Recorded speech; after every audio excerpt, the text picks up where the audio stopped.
નમસ્કાર, આપ જોઈ રહ્યા છો ગુજરાત દર્શન સમાચાર। તો જોઈએ આજના મુખ્ય સમાચાર ભાવનગરથી। ભાવનગરની મનહર કુંવરબા રાજપૂત વિદ્યા સંકુલ દ્વારા બે પ્રેરણાદાયી પ્રોજેક્ટ શરૂ કરવામાં આવ્યા। યુપીએસસીના લક્ષ્ય સાથે ધોરણ 9ના 40 દીકરા દીકરીઓને વિનામૂલ્યે શિક્ષણ આપવાનો સંસ્થાનો નવતર પ્રયોગ। ભાવનગરની મનહર કુંવરબા રાજપૂત વિદ્યા સંકુલ નવાપરા દ્વારા બે પ્રેરણાદાયી પ્રોજેક્ટ શરૂ કરાયા। યુપીએસસીના લક્ષ્ય સાથે ધોરણ 9ના 40 દીકરા દીકરીઓને વિનામૂલ્યે શિક્ષણ આપવાનો સંસ્થાનો નવતર પ્રયોગ। આ દીકરા દીકરીઓને નિઃશુલ્ક ભણાવવા માટે વાર્ષિક ₹50 લાખનો ખર્ચ કરશે શ્રી મનહર કુંવરબા રાજપૂત વિદ્યા સંકુલ। વિદ્યાર્થીઓને રહેવા, જમવા, શિક્ષણનો ખર્ચ શ્રી મનહર કુંવરબા રાજપૂત વિદ્યા સંકુલ અને સંસ્થાના સહયોગી દાતાઓ દ્વારા ઉઠાવવામાં આવશે। ગોહિલવાડ હંમેશા માટે નવતર પ્રયોગો કરી અને શિક્ષણ તેમજ સમાજમાં આમૂલ પરિવર્તન કરનારો પ્રદેશ છે। તેનું વધુ એક ઉદાહરણ શ્રી મનહર કુંવરબા રાજપૂત વિદ્યા સંકુલ દ્વારા ધોરણ 9થી જ યુપીએસસીને ટાર્ગેટ કરીને શરૂ કરવામાં આવેલ સુપર 30 છાત્ર તેજ યોજના છે।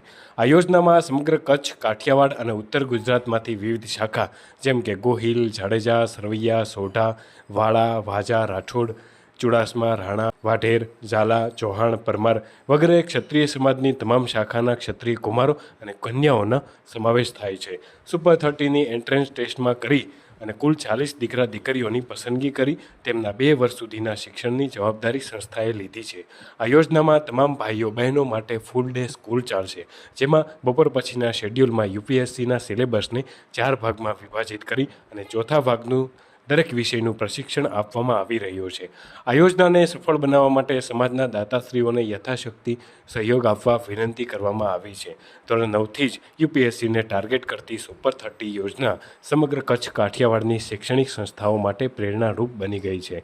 આ યોજનાને સફળ બનાવવા માટે ઝોરુભા ઝાલા, બગસરા હાઈસ્કૂલના પૂર્વ આચાર્ય હેમુભા શેખવા, ઉપસચિવ Shri Harisinh Sodha, professor Sanjaysinh Jhala, professor Vimalsinh Gohil, principal Ajaysinh Dhasa, principal doctor Ramdevsinh, Upendrasinh Gohil Vartej તેમજ પ્રાથમિક અને માધ્યમિક શાળાના આચાર્યશ્રીઓ અને શિક્ષકોનો સહયોગ મળી રહ્યો છે। જ્યારે સંસ્થાનો બીજો પ્રકલ્પ દીકરીઓ માટે રાહત દરે હોસ્ટેલની સગવડતા આપવાનો પ્રયાસ છે, જેમાં કાળિયાબીડમાં હાલ પૂરતું ભાડે મકાન રાખીને ક્ષત્રિય કન્યા છાત્રાલયનો શુભારંભ કરવામાં આવ્યો છે।